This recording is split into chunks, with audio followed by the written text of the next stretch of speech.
Pour cette table ronde de fin, m'ont rejoint sur ce plateau Flore Ségalen, COO et associé NetExplo. Merci. Rebonjour Julia. Rebonjour, merci d'être là avec nous. Sylvain Duranton, vous êtes CEO de BCG Gamma. Et à ma gauche, Jean-Marc Vittori, vous êtes éditorialiste aux Échos. Merci également à vous d'être ici avec nous aujourd'hui. Bonjour. Alors justement, je vais me tourner vers vous tout d'abord parce que je sais que vous avez fait un travail justement, une étude qui ressemble un petit peu à celle que l'on a vue aujourd'hui et je voudrais justement avoir votre regard sur cette synthèse qui vient d'être faite par Julien. Il me semble que l'étude que vous avez faite avec le BCG et les Échos, eh bien vous arriviez à peu près aux mêmes conclusions. Effectivement, alors c'était un travail d'un think tank sur l'intelligence artificielle avec des femmes et des hommes d'entreprise de secteurs très différents, de l'industrie, du service, du B2B, du B2C, et puis aussi autour des experts de l'intelligence artificielle. C'était la 3e saison, et donc sur 3 saisons, on a une évolution et qu'on peut voir. Et ce qui m'a frappé cette année, c'est vraiment ce que disait Julien tout à l'heure, c'est-à-dire l'extraordinaire variété des cas d'usage de l'intelligence artificielle et désormais pratiquement partout dans l'entreprise. Elle est sur la production, elle est sur la maintenance, elle est sur la relation client, elle est sur la détection des fraudes, elle est sur la fixation des prix, elle est sur la gestion des stocks. On la voit absolument partout, sauf peut-être, je trouve, sur les questions d'innovation où il y a encore un lien à trouver. Alors, il y a évidemment eu une forme de désarroi au moment de la crise sanitaire, je crois qu'il faut le dire.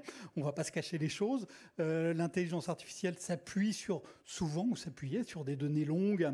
Alors, je sais bien que BCG Gamma a essayé de travailler un petit peu autrement, mais on a senti dans les entreprises un temps d'hésitation sur l'utilisation de ces techniques. Mais c'est utilisé de manière quasi systématique dans beaucoup de domaines, avec des formes d'organisation très différentes selon les entreprises, selon les secteurs, selon la culture de l'entreprise. On a beaucoup parlé de compétences dans cette journée, donc parfois on fait monter systématiquement, on fait monter des compétences en interne, mais ensuite, on fait appel à des prestataires externes. À quel niveau, jusqu'où, quand est-ce qu'on les débranche? On voit des scénarios extrêmement différents d'une entreprise à l'autre, mais une réflexion de fond de façon générale. On est passé presque du POC au PO, je dirais, du Proof of Concept à la Proof of Efficiency, mais avec des questions nouvelles. Comment est-ce qu'on mesure cette efficacité? L'intelligence artificielle dans une entreprise, ce n'est pas un outil à part entière, c'est une composante d'un changement. Et donc, c'est pas facile de mesurer l'efficacité. Or, dans une entreprise, il y a des gens qui demandent la mesure de cette efficacité. Il y a d'autres questions sur l'acceptation, avec des arbitrages que j'ai trouvé intéressants, notamment le fait que parfois il faut renoncer à une partie de l'efficacité de l'intelligence artificielle pour la faire accepter davantage par l'entreprise. Et donc il y a des arbitrages qui sont un petit peu nouveaux. Et puis des questions sur la donnée. On a parlé beaucoup de propreté de la donnée. On passe aussi de la propreté aux questions de la propriété, données internes, données externes. Voilà donc un monde en pleine évolution avec évidemment au fond une question qui se pose et qu'on a senti tout au long de cette journée, qui est la question de la confiance, comment utiliser cette intelligence artificielle avec confiance. Et plus on progresse, plus on voit qu'il faut apporter de nouvelles réponses à cette question. Oui, la confiance qui est clé justement pour l'adoption. Sylvain, pour avoir discuté avec vous, je sais que ce qui vous a interpellé aujourd'hui, c'est le fait que finalement les salariés sont peut-être plus allants que ce que les dirigeants estimaient en fait. Effectivement, alors je ne sais pas si j'irai aussi loin que Christophe Fanichet sur qui en sait plus sur l'intelligence artificielle que l'autre, mais effectivement, dans les discussions avec les dirigeants, il y a souvent un petit peu de crainte sur, mais finalement, si on avance très vite là-dessus, comment va réagir le corps social? Est-ce qu'il est prêt? Quelle va être la réponse? Et là, sur ce sujet, on voit quand même un très fort consensus. Et pour nous, les résultats de l'étude sur où en sont les salariés vis-à-vis de l'intelligence artificielle sont plus positifs que ce à quoi on aurait pu s'attendre. Et on a vraiment un corps social en France qui est prêt à bouger, qui veut être impliqué, qui veut apprendre, qui veut voir. Et ça, je trouve que c'est une excellente nouvelle. Et peut-être pour rebondir sur ce que tu disais, Jean-Marc, sur la variété, je partage complètement ce que tu dis, c'était frappant. J'ai tout de même cette petite mise en garde sur l'innovation, ce chiffre où on dit 75% c'est l'efficacité, 25% c'est l'innovation. Je pense que c'est aussi un peu ce qu'on a entendu aujourd'hui. Et c'est vrai que les cas d'usage à l'échelle en données sont très orientés efficacité. C'est très important. La bataille de demain, ça va quand même être d'apporter des produits et des services plus innovants aux clients. Et c'est là, je pense, que se fera la grande compétition demain. Je pense qu'un sujet dont on a peu parlé, vous en avez un tout petit peu parlé à l'instant, c'est l'acceptabilité par les employés qui vont être eux aussi mesurés d'une certaine façon, dans un souci d'efficacité. Un souci d'efficacité pour l'entreprise, pour son efficience opérationnelle, et puis aussi pour le meilleur service rendu aux clients, etc. Donc, moi, je suis d'accord avec vous que certainement que les gens sont partants, mais il n'est pas exclu que quand on s'aperçoit que son entretien d'évaluation va être fait en partie par un manager augmenté d'une intelligence artificielle qui va avoir des infos sur combien d'emails vous avez envoyés, à combien de calls vous avez participé, combien de chiffre d'affaires par minute vous avez généré, etc. Il peut y avoir quand même, comme vous disiez, cette espèce de trade-off avec est-ce qui est acceptable, est-ce qu'il ne faut pas aller... Enfin, n'allons pas plus vite que la musique et regardons... Enfin, avançons de façon pragmatique parce que tout ne sera pas optimisé autant qu'il pourrait l'être, à la vitesse où il pourrait l'être, si on n'a pas l'accord du corps social de l'entreprise. Et je pense que c'est essentiel pour garder cette confiance et cet allant de l'interne, que les gens ne se disent pas mon Dieu, mon manager, désormais c'est une machine, et lui, il n'a pas vraiment de cœur, et il ne peut pas forcément s'apercevoir que j'étais pas très en forme parce que je sortais d'un Covid et que j'étais tout raplapla, par exemple. Voilà. Très bien. Alors, l'autre aspect crucial, hein, et on a entendu ça tout au long de la journée d'ailleurs aussi, c'est de pouvoir rendre les données transverses et éviter justement une approche trop silo de la donnée. Oui, et dans notre think tank, le mot data lake est apparu à plusieurs reprises cette année, alors que ce n'était pas le cas les années précédentes. Alors, en même temps, quand vous êtes promené dans un silo et quand vous êtes promené dans un lac, vous savez que les choses ne sont pas faites de la même manière. Dans un silo, vous avez des grains qui sont tous pareils, à quelques différences près. Dans un lac, vous avez des eaux claires, des eaux troubles, des nénuphars, des poissons. Et donc, à gérer, c'est beaucoup plus compliqué. Et puis, si vous ne gérez pas un lac, il y a de la boue qui se forme et ça devient un peu compliqué à gérer. Julien a souligné que le lac, il finissait par y avoir tellement de choses que ça finissait par devenir des mers ou des océans presque, et qu'il fallait donc aussi savoir l'explorer et le mettre à profit. Et au-delà de l'organisation de la data dans ces lacs, ça pose derrière toute une question d'organisation de l'entreprise, de désiloter non seulement la data, mais aussi l'ensemble de l'organisation de l'entreprise. Et ça, on sait que c'est compliqué. Il faut qu'il y ait une impulsion qui vienne très souvent du haut. Hein. C'est pas le bas qui peut décider de sortir de son silo. Il faut que ça soit décidé du haut. Et le haut, on a bien vu que il y a les dirigeants évidemment qui sont venus ici sont très conscients des questions que pose l'intelligence artificielle et son application dans plein de domaines de l'entreprise. Mais quand on va encore plus en haut, on sait que c'est compliqué. Ça a été dit également. Et je pense qu'il faut songer à une économie politique de l'intelligence artificielle, c'est-à-dire trouver les moyens que l'intelligence artificielle trouve sa place pleinement dans l'entreprise, y compris dans les décisions du sommet. Je vais donner juste un autre exemple. Il a été beaucoup question de transition écologique, énergétique. La transition écologique, énergétique, à la tête de l'entreprise, tout le monde la demande. Les investisseurs, maintenant, ils veulent bien être sûrs d'investir dans une entreprise verte. Les jeunes talents, parce qu'ils ne veulent pas aller dans une entreprise qui n'est pas verte. Et puis même de plus en plus, les clients. L'intelligence artificielle, personne la réclame de cette manière. Et donc, il faut, pour porter cette puissance de l'intelligence artificielle, aussi organiser une forme de soutien politique à l'intérieur de l'entreprise.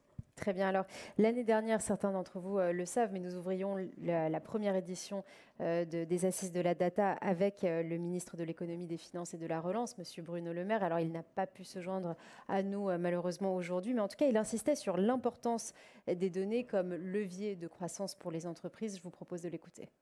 Mesdames et messieurs, bonjour à tous. Merci de prendre un peu de temps ce matin pour travailler ici au ministère de l'Économie et des Finances sur la question des données, de leur utilisation, de leur protection et de leur valorisation. C'est un des enjeux majeurs pour notre économie du XXIe siècle. Et comme vous le savez, dans ces temps de crise, c'est aussi une opportunité exceptionnelle que nous voulons saisir avec le Président de la République et le Premier ministre pour accélérer la transformation de notre économie et lui permettre de sortir plus fort de la crise. Il n'y a plus au XXIe siècle de souveraineté politique sans souveraineté technologique. Ça ne sert à rien de maîtriser ses frontières, sa police, sa gendarmerie, son armée, si vos données les plus sensibles sont captées par la Chine et par les États-Unis. Si vous n'avez pas de maîtrise de l'espace, si vous ne contrôlez pas les signaux à partir de satellites d'orbite basse, si vous ne savez pas percer les mystères de la matière par la physique quantique, si vous ne savez pas traiter les données avec des algorithmes puissants, avec une intelligence artificielle puissante.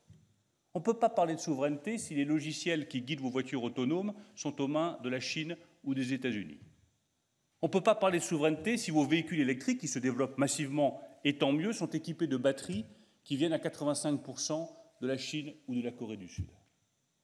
On ne peut pas parler de souveraineté si les données les plus sensibles des industries les plus sensibles, maîtrisant les technologies les plus sensibles, sont stockées sur la côte est des États-Unis ou au centre de la Chine. Ce sont des réalités très simples. Il n'y a plus de souveraineté politique au XXIe siècle sans souveraineté technologique. Voilà cette phrase forte du ministre de l'économie. Il n'y aura pas de souveraineté politique sans souveraineté numérique. Alors pour pouvoir s'offrir une souveraineté numérique, il faut le dire, il faut se donner les moyens. Et l'un des grands enjeux sous-jacents, c'est de pouvoir recruter. On en a parlé aussi aujourd'hui, Flore. Oui, souveraineté des cerveaux et souveraineté des bras. Donc la question qui se pose dans une journée qui a été marquée par un certain nombre de mots-clés, notamment le mot-clé de l'accélération, c'est comment est-ce qu'on va avoir à un instant T, quand on en a besoin, les experts de la data, data scientists, data engineers, etc., tous ces métiers de la data, qui soient disponibles pour les projets que les entreprises sont prêtes à financer. Or aujourd'hui, bon, on a vu, il y a des initiatives tout à fait intéressantes, notamment High Paris avec l'IX et HEC, qui forment des gens extraordinaires, qui sont bilingues business et technologie. Mais évidemment, là, il y a un paradoxe, c'est que il n'y a pas assez de monde, en fait. Quelqu'un qui sort aujourd'hui sur le marché du travail, qui est un data scientist, il va être courtisé par les GAFAM, déjà. On a vu qu'elles s'installent aussi en France. Donc ces gens-là recrutent et pas uniquement aux États-Unis. Va être recruté, va être courtisé par les grandes entreprises, va être attiré par les startups qui, quand elles lèvent de l'argent, on le sait, c'est aussi pour recruter des profils rares. Et puis vont se voir offrir une multitude de projets excitants, financés et qui font vraiment changer les choses. Donc évidemment, les entreprises vont se mettre, et c'est bien normal, non seulement à recruter, et en cherchant aussi à fidéliser, c'est très difficile, mais à former finalement les gens qui sont déjà dans leur entreprise. Les gens dans leur entreprise, ils connaissent le métier, ils connaissent la culture, ils sont attachés à l'entreprise, ils ont envie de progresser, et là, on va pouvoir, grâce à des investissements très forts, et donc ça a été dit plusieurs fois dans la journée, les former, c'est ce qu'on appelle l'upskilling ou le reskilling. Mais cette formation, elle est très longue et elle n'est pas non plus garantie d'arriver à un succès. Donc, ce que disait aussi Orange, qui forme énormément d'ingénieurs qui se retrouvent parfois en train de repartir ailleurs parce qu'ils sont tellement bien formés que finalement, ensuite, ils sont chassés. Donc, le paradoxe, je dirais, c'est qu'aujourd'hui, il y a beaucoup de moyens, il y a une prise de conscience énorme, il y a une accélération des projets, du nombre de projets, mais ces bras, me semble-t-il, ne sont pas tous là. Et il y a certainement des projets qui ne se font pas ou qui ne se font pas à la vitesse où ils pourraient se faire, faute de personnel formé disponible. Et là encore, je ne parle que des grandes entreprises. Je pense qu'on peut aussi parler des entreprises plus petites. Oui. Justement, Sylvain, je me tourne vers vous. Quelle est la situation? On en parle moins, mais au niveau des ETI, vous avez l'air de dire qu'on n'est pas si mal placé que cela, en tout cas quand on compare à l'international. Alors oui, je pense que, et c'est beaucoup ressorti dans les discussions de ce matin et cet après-midi, donc recruter c'est très dur, c'est encore plus dur quand on est une ETI parce qu'on n'a pas la marque, on n'a pas toujours les moyens qui permettent de proposer des projets énormes, les mêmes partenariats avec les institutions économiques. Ceci dit, je pense que la France est dans une situation assez privilégiée. Et quand je compare la France aux autres marchés, et nous on recrute dans 30 pays, donc on voit un petit peu la situation ailleurs, on reste un pays dans lequel on a une offre qui est quand même très importante. Et je trouve que l'ensemble du système éducatif a beaucoup réagi. On avait historiquement quand même en sciences, en mathématiques notamment, des acquis qui étaient très forts. Et même si, évidemment, on va toujours dire qu'on n'a pas assez de talents formés dans ce domaine, on a quand même mieux loti que certaines zones des États-Unis. Je peux vous dire qu'aujourd'hui, si vous êtes vers Boston ou si vous êtes vers Seattle ou si vous êtes sur la côte ouest des États-Unis, recruter pour l'entreprise que j'oserais qualifier de lambda, C'est infaisable. C'est extrêmement difficile. Si vous regardez même par rapport à l'Allemagne, quand on fait la taille relative des économies et les bataillons qu'on arrive à former quand même en France dans ces domaines, c'est beaucoup plus important. Donc au total, je ne veux surtout pas dire qu'on n'a pas de difficulté de recrutement, tout le monde l'a dit ce matin, mais gardons en tête quand même qu'en France, par notre système éducatif, par ce qui a été fait, on est quand même dans une situation plutôt privilégiée par rapport aux grands pays développés avec lesquels on est en concurrence. Alors un autre aspect qui avait été mentionné par le ministre de l'économie l'année dernière, c'est bien celui du financement. Je vous propose de l'écouter et on en discute juste après. L'intelligence, nous l'avons.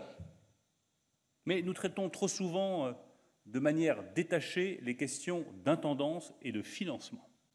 Une start-up qui réussit dans les biotechnologies, dans l'intelligence artificielle, dans le cloud, dans le quantique, arrive très rapidement à avoir des besoins financiers considérables que nous ne savons pas assurer parce que nous n'avons pas la profondeur financière nécessaire. Et notre échec sur le digital, il tient à deux choses. L'absence de maîtrise technologique, je pense que ce n'est pas le point le plus important. L'incapacité à mettre sur la table des dizaines de milliards d'euros pour créer des entreprises de taille critique, voilà le point absolument capital. Et à un moment donné, il est trop tard parce que l'accumulation de richesses est telle que vous ne pouvez plus rattraper votre retard. Alors ne faisons pas au XXIe siècle l'erreur que nous avons faite au XXe. Sachons nous mettre ensemble, nous, États européens, parce qu'aucun ne peut jouer sa partition tout seul dans ces domaines-là. Donc rassemblons nos forces. Investissons massivement sur la recherche et sur l'innovation parce que notre souveraineté politique en dépend au XXIe siècle. Et n'oublions pas l'intendance, parce qu'il faut bien des financements pour garantir la croissance de ces start-up, de ces entreprises et la maîtrise de nos données. Alors on peut effectivement avoir les talents, la vision, mais si on n'a pas le financement, il ne peut pas se passer grand-chose. Aujourd'hui en France, on compte 24 licornes depuis aujourd'hui, 25 depuis aujourd'hui. 26 aujourd'hui. Voilà, 26 licornes depuis aujourd'hui. On en a parlé justement avec Cédrico ce matin, des entreprises donc valorisées à plus d'1 milliard d'euros. Alors, est-ce que Flore, vous pouvez peut-être nous décrire ce paysage, ce nouveau paysage, et nous expliquer à quoi c'est dû? Est-ce que c'est dû, par exemple, au financement de la BPCE ou est-ce que c'est justement le financement public qui a porté ses fruits? Alors, ce qui est intéressant, c'est que quand Bruno Le Maire prenait la parole il y a un an, il y avait effectivement une dizaine de start-up. Et l'objectif à 2025, c'était, je crois, 25 start-up. Donc, effectivement, on en est à 26 aujourd'hui, avec Spendex ce matin, qui est une entreprise de la FinTech. Ce qu'on a évidemment constaté, en 2021, la France a levé 11,6 milliards d'euros au travers de ces start-up, ce qui nous place, ce qui est un énorme pas de géant par rapport à l'année précédente, ou même aux années précédentes, mais ce qui nous laisse quand même derrière le Royaume-Uni et l'Allemagne.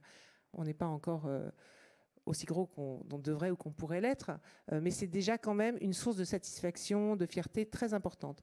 Ça veut dire que les investisseurs qui sont beaucoup des investisseurs américains, pas que, mais c'est pas uniquement un financement européen, ont pris conscience d'abord que la crise a accéléré nos usages digitaux. On l'a bien constaté, puisqu'une fois qu'on est enfermé chez soi, on n'a pas d'autre solution finalement que d'être relié au monde extérieur par le digital pour tout ce qu'on fait.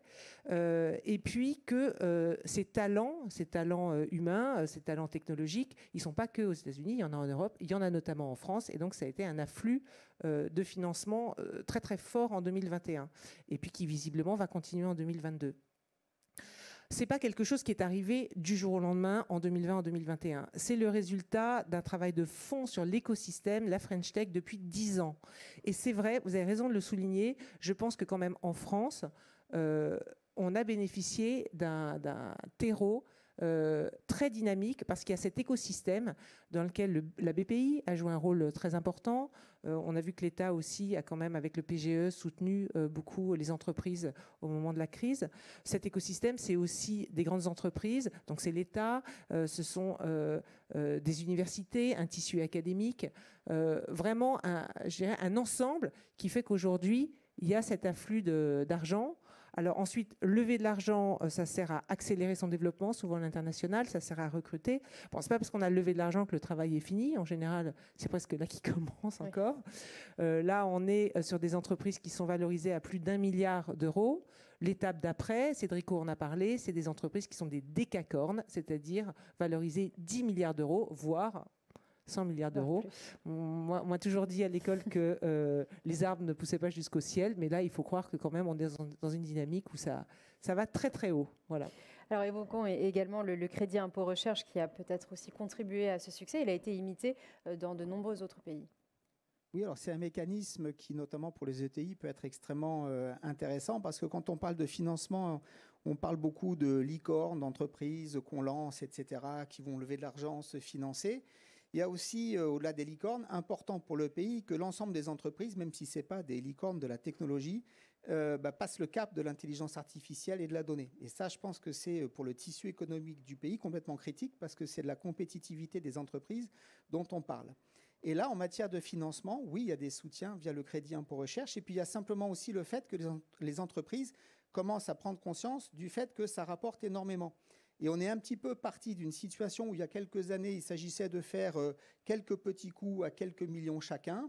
Après, il y a eu plein de petits coups à quelques millions chacun. C'était un peu la folie d'époque là qui a été évoquée. Et puis, ce que disait Jean-Marc, donc on a un peu oublié l'époque, on est passé au POE, où en fait maintenant, c'est moins de projets, mais qui chacun vont apporter 20, 30, 40, 50. Il y a même des solutions qui apportent plus de 100 millions au sein des grandes entreprises.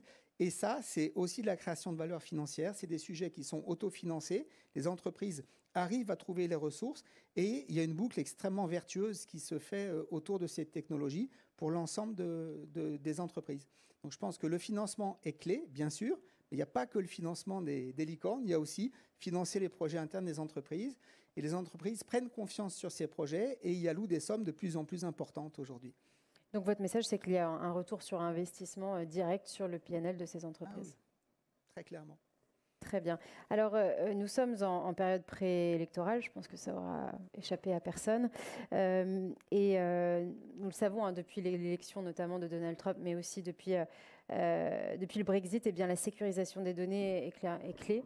La démocratie va peut-être être mise à l'épreuve. On ne sait pas, mais on voit qu'il y a des cyberattaques qui peut-être se profilent. Les questions de manipulation et d'ingérence sont devenues vraiment cruciales, n'est-ce pas ? Oui, tout à fait. Et ce qui est compliqué, c'est qu'on ne les voit pas, je dirais presque par définition. Et on sait que tout ça se passe en souterrain. On l'a vu effectivement lors des élections qui avaient amené Donald Trump au pouvoir. On l'a vu aussi dans le cadre du Brexit. On sait que ça joue dans d'autres pays qui sont particulièrement sensibles. C'est des manipulations qu'on ne voit pas. Et on sait aussi que l'intelligence artificielle permet de rendre ces manipulations beaucoup plus efficaces. Imaginez tout ce que vous avez entendu aujourd'hui sur les modèles qui peuvent permettre de servir plus fidèlement un client de manière plus précise. Imaginez tout ça au service de la manipulation d'un électeur. Il suffit d'y réfléchir quelques secondes. On voit bien que le potentiel est absolument immense et qui restera souterrain. Donc il faut rester extrêmement vigilant. Je pense qu'il faudra mettre en place des dispositifs peu à peu. Il en est question d'ailleurs d'observation pour essayer de détecter ces dispositifs. En même temps, cette puissance extraordinaire, elle peut être mise au service de la démocratie. La démocratie, c'est l'expression de choix collectifs. Ces choix collectifs, ils sont extrêmement difficiles à faire naître, à formuler et à les faire s'affirmer. On le voit dans la vie politique chaque jour. Et l'intelligence artificielle, là, pourrait être un outil absolument formidable pour aider justement à préciser, à affirmer, à formuler ses choix. On a parlé aujourd'hui de l'intelligence artificielle en entreprise. L'intelligence artificielle dans l'organisation de la vie politique, dans l'organisation d'actions publiques. C'est un chantier absolument immense. Donc on voit qu'il y a des menaces, mais il y a aussi un potentiel absolument formidable où pourraient se réaliser des merveilles. Alors, depuis plusieurs mois, on entend les États qui partent vraiment en guerre contre ces plateformes, qui font la guerre aussi aux fake news. Alors, ce n'est pas que les gouvernements, évidemment, ce sont les médias également. Mais c'est vrai que, avec toutes ces données, finalement, on se demande qui manipule qui. C'est un peu difficile de temps en temps de vraiment savoir ce qu'il en est. Je sais que Sylvain, vous avez une opinion là-dessus, on l'évoquera dans un instant, mais c'est vrai que ces plateformes peuvent aussi être un espace d'échange et de dialogue pour les gens, par exemple dans certaines régions. Et ça peut permettre aussi de continuer à dialoguer. Qu'est-ce que vous en... Je pense que c'est toute la difficulté où, d'un côté, on a besoin d'espace d'expression pour une démocratie un peu vivifiée, si j'ose dire. Et à un moment donné, les réseaux sociaux ont été vus comme des espaces d'expression nouveaux qui donnaient la parole à des gens qui n'avaient généralement pas la parole. Et puis petit à petit est apparu le phénomène des fake news et en fait beaucoup de réactions contre les réseaux sociaux au prétexte des fake news. Et on sent avec l'approche des élections, avec pas mal de choses, que c'est un sujet qui monte en puissance. Maintenant, il y a des fact-checkers qui sont un petit peu partout, qui débunkent ce qui est faux. Moi, par rapport à ça, je dirais qu'il y a de la contrefaçon. Aujourd'hui, on est capable de faire des deepfakes. On peut prendre un homme politique ou une célébrité quelconque, lui mettre n'importe quel mot dans la bouche, lui faire dire absolument ce qu'on veut et être capable de lancer de la propagande, des rumeurs fausses, etc. Ça, clairement, il faut le combattre. Clairement, il faut faire extrêmement attention. Après, sur le fact-checking, sur interdire certaines prises de position, je pense qu'il faut quand même rester très prudent. On n'a pas envie de voir arriver un ministère de la vérité. De la vérité. Ce matin, Jean-Marc, tu signais un éditorial qui se terminait en disant faisons attention quand même à l'excès de transparence. On a vu sur certains thèmes que ce qui paraissait être complotiste peut s'avérer peut-être pas vrai, mais au moins plausible dans certains cas. Et ça s'est vu sur certains aspects de la pandémie. Donc, j'appelle un petit peu de retenue sur une espèce de chasse systématique à la fake news à base de debunking et d'équipes qui elles-mêmes n'ont qu'une partie de la vérité. Bien sûr. Et alors bien sûr qu'il ne faut pas laisser faire dire n'importe quoi, faire n'importe quoi. Il y a de toute façon des lois qui empêchent de dire n'importe quoi. Et ce que partageait Cédric ce matin, s'assurer que ce qui n'a pas le droit d'être dit en général n'est pas dit sur les réseaux sociaux. Et il y a une responsabilité des plateformes vis-à-vis de tout ça. Ça, c'est très important. En revanche, faisons attention à ne pas empêcher une prise de parole qui, aujourd'hui, on a du mal à créer de la confiance, on a du mal à créer un dialogue en France, pourrait être vu comme un petit peu étouffant par certains. Oui, ce mot, complotiste, qui a fait peut-être beaucoup de tort au monde journalistique. Je ne sais pas si vous êtes d'accord, Jean-Marc, mais voilà, qui a peut-être créé une barrière mentale et qui a empêché peut-être certaines enquêtes, effectivement, peut-être lors de cette crise. Fleur, vous vouliez ajouter quelque chose? Oui, ce que je voulais dire, c'est qu'une des dérives, mais qui pourrait, enfin, comme toujours, il y a du positif et il y a du négatif, c'est ce qu'on a appelé les filter bubbles. C'est-à-dire que les gens se retrouvent dans des groupes Facebook. Alors, pour certains, effectivement, ils consomment de l'information qui est de la fake news, qui les rassure, mais surtout dans ces filter bubbles, ne leur sont proposés que des contenus qui vont dans leur sens. Donc de toute façon, ils n'ont aucune chance d'être exposés à la partie adverse ou à une idée différente. Ce qui fait qu'ils ont une représentation du monde où finalement il n'y a même plus de débat, puisque en gros, tous ceux qui pensent pareil sont ensemble, et puis ceux qui pensent pareillement, eux-mêmes sont ensemble de leur côté. Oui, et donc il n'y a plus de rencontres. Et donc je pense qu'on se recrée ensuite une réalité de gens qui vous disent « Non mais moi je suis convaincu de telle information ». D'ailleurs, il y avait des liens qui étayaient ceci, il y avait des articles, il y avait des sites derrière qui avaient l'air très sérieux, très documentés, avec des études, qui peut-être étaient absolument faux. Mais le fait est qu'à force de baigner là-dedans, ça devient la propre réalité que les gens se font dans leur tête. Et là, je trouve que ce qui est difficile, c'est qu'il n'y a même plus de dialogue possible et de chance de se voir challengé par quelqu'un qui va avoir une opinion inverse, pour la simple et bonne raison qu'on ne va pas rencontrer cette personne. Et pourtant, Dieu sait que ces groupes, notamment groupe Facebook, peuvent être particulièrement, apporter beaucoup de choses positives, de gens qui se réunissent autour de thématiques et qui s'entraident et voilà. Mais je pense qu'effectivement, il y a à la fois cet aspect des fake news et puis cet aspect des filtres qui font qu'on vit finalement chacun un peu sur sa planète, avec une représentation du monde qui finit par s'éloigner progressivement, un peu comme la banquise qui s'éloigne. Et ça, effectivement, c'est dangereux et c'est dommageable.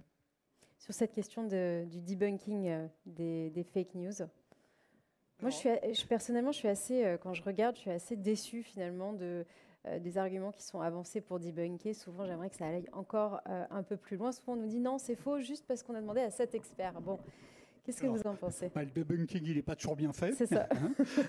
Premièrement. Deuxièmement, ça intéresse pas beaucoup de monde. Oui. Ça intéresse les gens qui s'intéressent de très très près Peut-être les journalistes, à l'information, les journalistes, mais j'espère un peu au-delà. Mais en tout cas, ça intéresse beaucoup moins de monde qu'une information fausse. Ça, c'est absolument certain. Ça a été prouvé par un certain nombre d'études. Et là, je pense qu'il y a vraiment une responsabilité qu'on a beaucoup de mal à mettre en cause, mais qu'il va falloir mettre en cause, qui est une responsabilité des plateformes, parce que les plateformes ont toujours dit, nous, on ne fait que relayer de l'information. C'est faux, elles la trient. Elles la trient, comme vous le disiez, exactement, pour qu'on soit dans notre bulle de confort. Et donc ça, c'est des choix que font les plateformes, et ces choix risquent de finir par être nuisibles. Donc cette responsabilité-là, elle devra être mise en cause, elle ne l'a pas été jusqu'à présent, ou du moins pas assez. Oui, c'est d'ailleurs ce qu'a révélé donc les dernières révélations sur Facebook, que c'est aussi pour nous faire cliquer un maximum. Et pour nous faire adhérer et Absolument. pour nous enfermer aussi d'une certaine manière. Écoutez, on arrive à la fin de cette table ronde. Je voudrais vous remercier à tous les trois d'être venus sur notre plateau pour cette table ronde de fin, pour clôturer donc cette seconde édition des Assises de la Data Transformation. Et puis, je vais maintenant demander à Guillaume Pernoud, le directeur général donc, de NetExplo, de venir nous rejoindre sur scène pour dire au revoir.